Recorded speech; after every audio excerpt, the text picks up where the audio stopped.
They said it was never meant to be shared. It was supposed to remain a quiet moment, a private exchange of words shaped by a mother's love, concern, and deep understanding of the world she has seen through decades of change. Yet something about the message refused to stay hidden.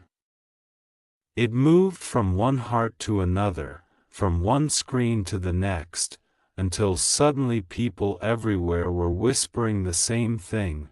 Elon Musk's mother had spoken, and what she said felt like a warning meant for all of us.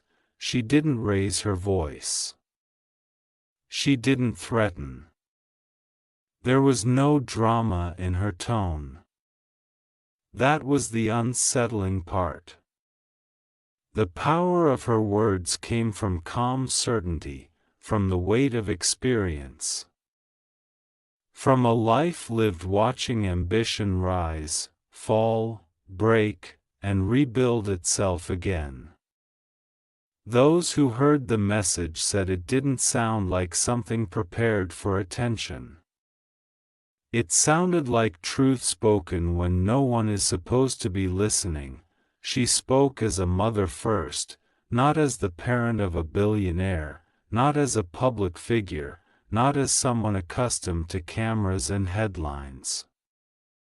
She spoke as a woman who had watched a child grow into a man the world both admires and misunderstands. And in speaking about him, she ended up speaking about the world we are all standing in right now. She talked about pressure. About how the world loves success but rarely understands the cost of it. She described nights when silence felt louder than applause.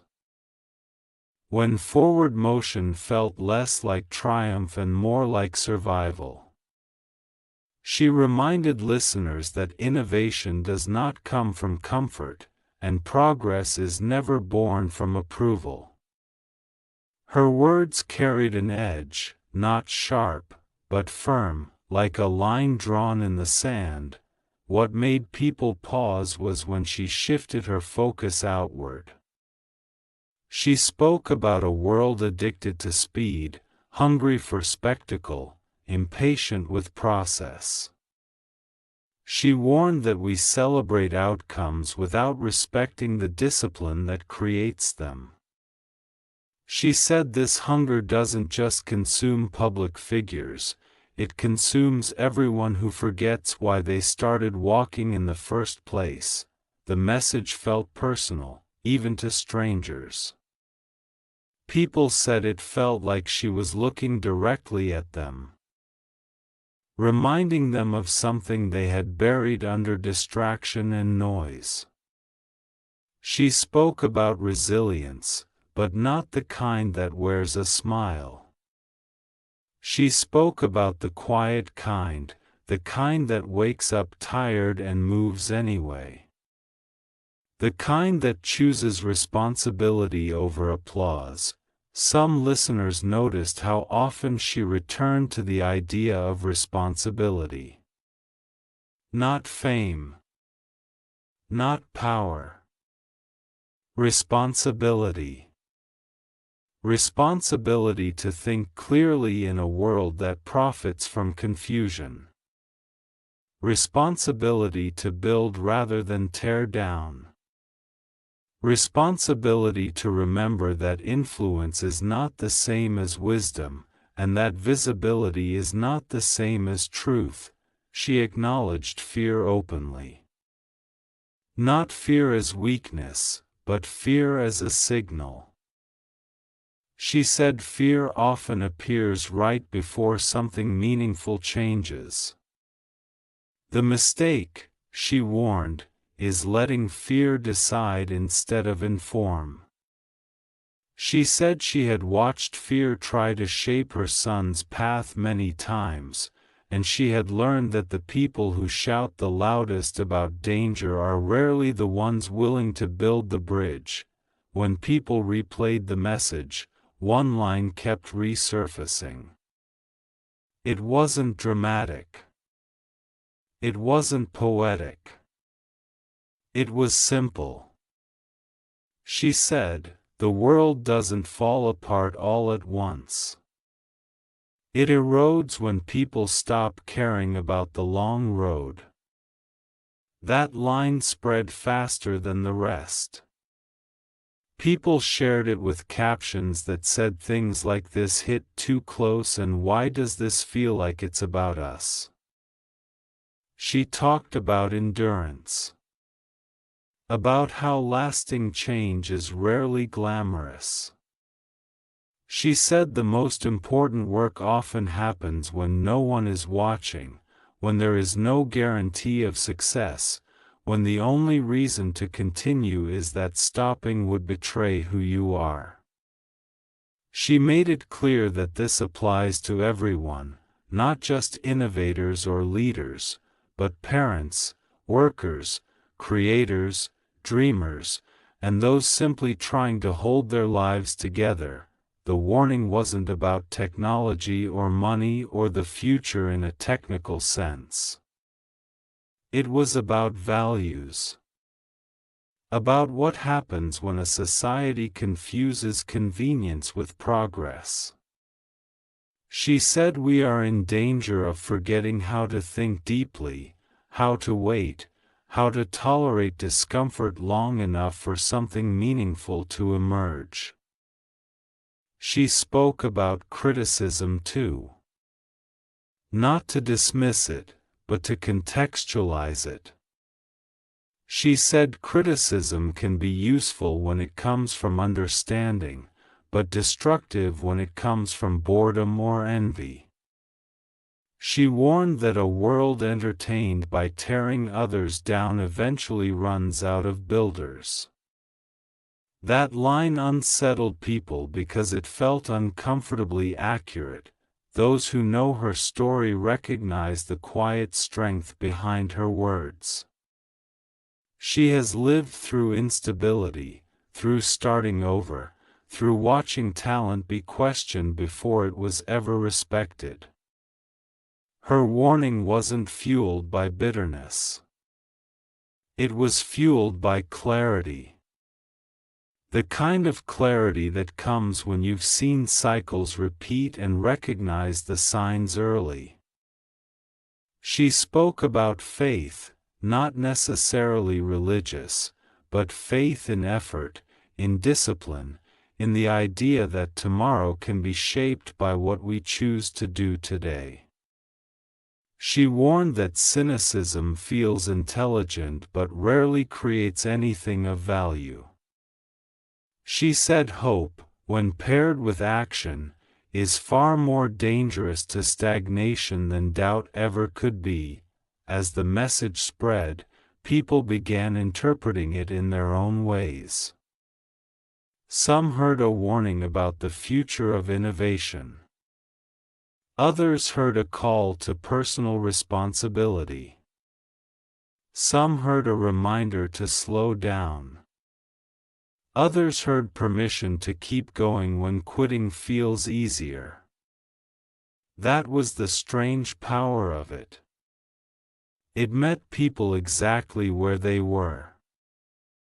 She never named enemies. She never pointed fingers. Instead, she spoke about patterns. About how societies rise when they reward patience and fall when they reward shortcuts. About how noise can drown out wisdom if people stop listening for it. About how leadership begins at home, in habits, in choices no one applauds. The most unsettling part of the message came near the end, when she said that warnings are rarely loud when they matter most. She said the real warnings come quietly, through discomfort, through intuition, through moments when something inside says, "Pay attention now." She implied that ignoring those moments is how regret is born. People replayed that part again and again. Many said it felt less like a warning from a famous mother and more like a reminder from life itself. The kind you feel in your chest before you fully understand it in your mind. By the time the message had gone viral, it no longer belonged to its original moment. It had become a mirror. People saw their own exhaustion in it, their own doubts, their own sense that something important is unfolding and requires more than passive observation. She ended without drama. No call to action. No demand. Just a quiet statement that responsibility does not wait for permission, and neither does time. That was it. No flourish. No closing argument. Just truth left to settle, and maybe that's why it spread so far. In a world full of shouting, someone spoke calmly. In a culture obsessed with exposure, something private felt more honest. In a time of endless opinions, experience quietly took the floor. After it spread, something subtle began to happen. People didn't just share the words, they sat with them. Comments stopped sounding like excitement and started sounding like reflection. Some wrote about staying up late thinking. Others admitted they replayed the message while driving, or early in the morning before the world woke up, because it felt heavier than, more honest. It didn't feel like news anymore. It felt like a conversation they had been avoiding with themselves. What many noticed next was the absence of ego in her warning. There was no sense of listen because of who my son is. Instead, it felt like listen because time is moving whether you are ready or not. She spoke as someone who had learned that life does not slow down for confusion. And clarity often arrives only after damage has already begun. That realization sat uncomfortably with people, because it suggested that waiting for certainty might be the most dangerous choice of all. She talked about the illusion of safety. How modern life teaches people to believe they are protected as long as they follow trends, repeat popular opinions, and avoid standing alone. She gently dismantled that idea, saying safety has never come from blending in. It has always come from understanding reality clearly and responding to it with courage. She said she had seen too many people mistake agreement for protection. There was a moment in the message where her tone softened even more. Almost like she was speaking to someone who felt overwhelmed. She acknowledged fatigue. Not the physical kind, but the deeper exhaustion that comes from carrying unanswered questions for too long. She said many people are tired not because they are doing too much, but because they are doing too little of what actually matters to them. That line struck a nerve, especially among those who feel busy every day yet strangely unfulfilled. She spoke about legacy, but not in terms of fame or wealth. She defined legacy as the habits people pass on without realizing it. The way children learn how to respond to stress by watching adults. The way teams learn whether honesty is safe by observing leaders. The way societies learn what is acceptable by what they tolerate repeatedly. She warned that silence can teach just as loudly as words. As listeners leaned in, she described how easily people outsource their thinking.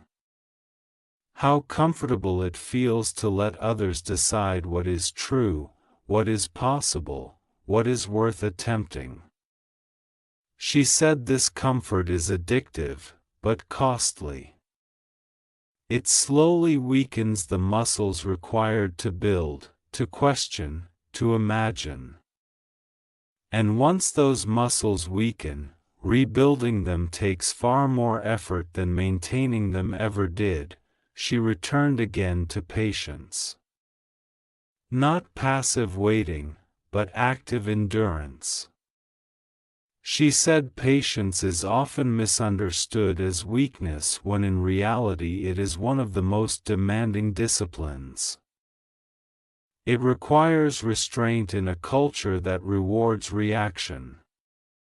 It requires focus in a world designed to fragment attention. She said those who master patience often appear slow at first, but arrive farther than anyone expects. There was also a warning about identity. She said too many people allow their identity to be shaped by temporary circumstances. Success becomes identity. Failure becomes identity. Approval becomes identity. She reminded listeners that these things are unstable foundations. When they shift, the person standing on them collapses. She urged people to anchor themselves to values rather than outcomes. Somewhere in the middle of the message, she addressed criticism more directly. She didn't defend her son. She didn't justify his choices. Instead, she spoke about the strange comfort people find in certainty about others. How judging someone else's path gives the illusion of understanding life itself. She said this illusion fades quickly when reality demands responsibility instead of commentary. She described watching the world react to bold decisions with instant conclusions. She said people forget that most meaningful work looks wrong before it looks right. It challenges assumptions, disrupts comfort, and often attracts resistance before respect. She warned that a society that punishes experimentation eventually starves itself of progress. What truly deepened the impact was when she spoke about loneliness. Not social loneliness, but the isolation that comes from thinking differently. She said anyone who tries to build something new must accept periods of misunderstanding. She said this loneliness is not a sign of failure, but a side effect of moving ahead of consensus. Her words felt like quiet permission for those who feel out of place to stop apologizing for it. She also spoke about humility. She said humility is not denying your strength, but recognizing how much you still don't know. She warned that arrogance often disguises itself as confidence, while true confidence remains open to correction. She said progress depends on this openness, because blind certainty cannot adapt. As the message continued to circulate, people began quoting different parts depending on their own struggles. Some focused on her words about endurance. Others clung to her reminders about values. Others shared the lines about thinking independently. It became clear that the warning wasn't a single message, but many layered truths woven together. She made one more observation that lingered long after the message ended. She said history rarely remembers those who waited to be comfortable. It remembers those who acted while uncertain, who took responsibility without guarantees, who chose long-term impact over short-term approval. She said the future is shaped quietly by such people, long before it is recognized loudly. Near the end, her voice carried a sense of urgency without panic. She said moments like this do not announce themselves clearly. They feel ordinary while they are happening. It is only later that people look back and realize a choice was offered. She said paying attention now could spare regret later. When the message finally ended, there was no clear conclusion, just a sense of unfinished responsibility passed to the listener. And maybe that was intentional. Maybe the warning was never meant to resolve anything. Maybe it was meant to awaken something. As people closed the video, put down their phones, or turned off the audio, many felt the same quiet question forming inside them. Not about Elon Musk. Not about his mother. But about themselves. About what they are building. About what they are avoiding. About whether they are living deliberately or drifting comfortably. After the silence came something unexpected. Instead of fading away like most viral moments, the message settled deeper. Days passed, yet people kept returning to it, as if it held answers they hadn't fully heard the first time. It began to feel less like a warning and more like a compass, quietly pointing without forcing anyone to follow. What stood out next was how her words began to influence behavior, not just opinion. People wrote about making small but deliberate changes. Turning off noise. Stepping back from constant reaction. Choosing to think before speaking. It wasn't dramatic transformation, but something steadier and more lasting. The kind of shift that starts internally and slowly reshapes the outside. She had spoken about time earlier, and now that idea lingered. People realized she wasn't warning about a distant future. She was talking about now. About the invisible decisions made every day that accumulate into direction. She reminded listeners, without saying it directly, that urgency doesn't always arrive with chaos. Sometimes it arrives disguised as routine.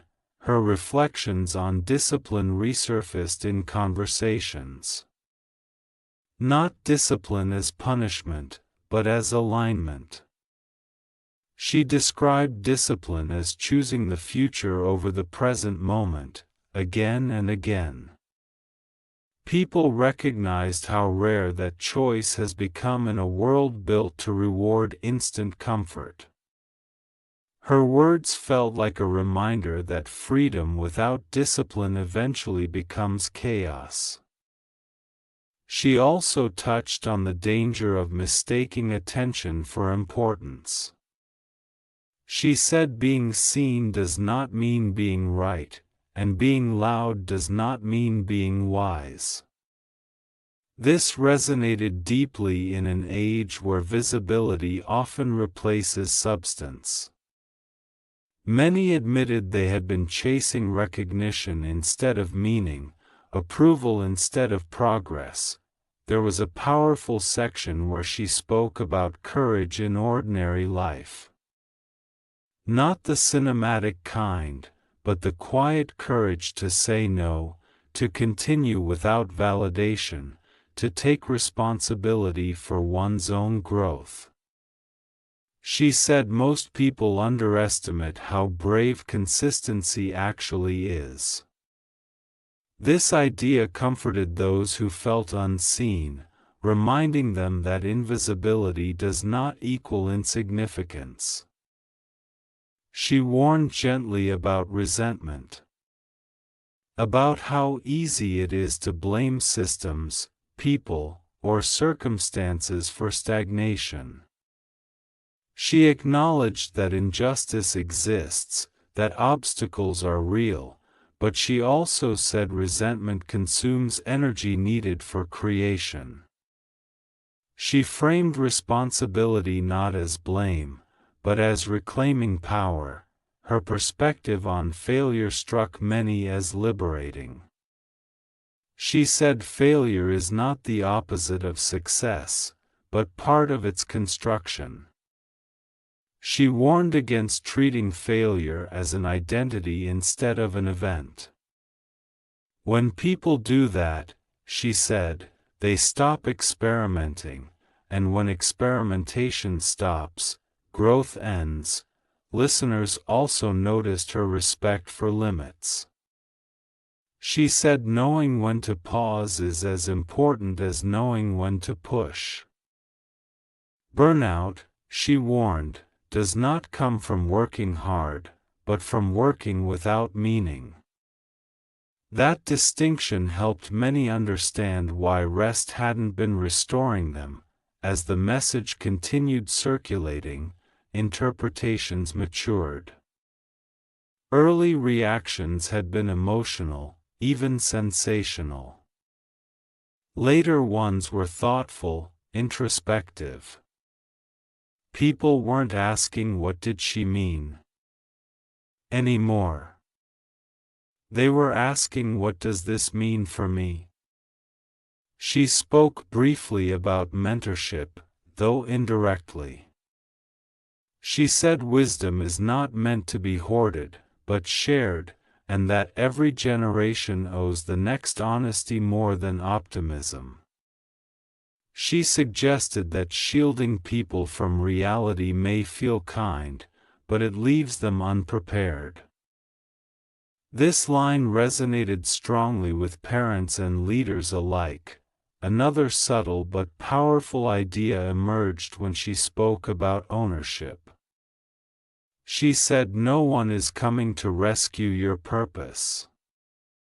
Support may arrive, opportunity may appear, but responsibility remains personal. That idea was uncomfortable for some, empowering for others, and impossible to ignore. What made the message endure was that it didn't ask people to admire anyone. It asked them to examine themselves. There was no hero worship embedded in her words. In fact, she seemed to dismantle it. She reminded listeners that placing people on pedestals absolves us from doing our own work. As time passed, the message took on a quieter presence. It wasn't trending anymore, but it was being saved, bookmarked, revisited. It lived in private spaces rather than public feeds. That, perhaps, was its truest form. It returned to privacy, but with new meaning. Toward the end of her message, she spoke about hope, but cautiously. She said hope without effort becomes fantasy. But hope paired with discipline becomes direction. This balanced view felt grounding in a world swinging between blind optimism and deep cynicism. She ended by reminding listeners that warnings are acts of care. Not control. Not fear. Care. They are offered so that people can choose differently while choice is still available. Whether anyone listens, she said, is beyond the speaker's control, and so the message remained, unfinished by design. It didn't close a chapter. It opened one. It left people with a quiet responsibility, not to share, not to argue, but to live differently. It waited in the background of people's lives, surfacing at unexpected moments. While standing in line. While staring at a ceiling late at night. While making a decision that felt small but somehow heavy. That was when many realized the warning had never been about Elon Musk, or even about his mother. It had been about awareness. About waking up before momentum turns into regret. Some began to understand why it was never meant for the public. Messages like that lose their power when they become entertainment. They are meant to be encountered privately, when defenses are down and honesty can slip through. The fact that it escaped into the open felt almost symbolic, as if the world itself had overheard something it desperately needed to remember. Over time, people noticed how rare it is to hear someone speak without trying to control the outcome. She wasn't asking people to agree. She wasn't asking them to follow. She was simply offering perspective earned the hard way. And that kind of offering carries a different weight. You either receive it or you don't. There is no pressure, only consequence.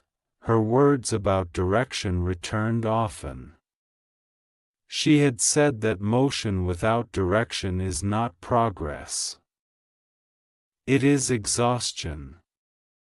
Many felt exposed by that truth. They realized how much of their effort was spent reacting instead of building, consuming instead of creating, proving instead of becoming. The warning gently suggested a quieter, harder path. Choosing intention over impulse. There was also a realization about timing. She implied that every era gives subtle signals before major shifts, and those signals are usually ignored because they don't arrive dramatically. They arrive as discomfort, as tension, as the sense that old rules no longer work, but new ones haven't been written yet. People recognized that feeling in their own lives. What lingered most was her respect for the listener's intelligence. She didn't simplify. She didn't soothe unnecessarily. She trusted people to sit with complexity, to wrestle with uncomfortable truths. In doing so, she treated them not as an audience, but as adults capable of responsibility. As weeks passed, fewer people talked about the message openly, but many carried it silently.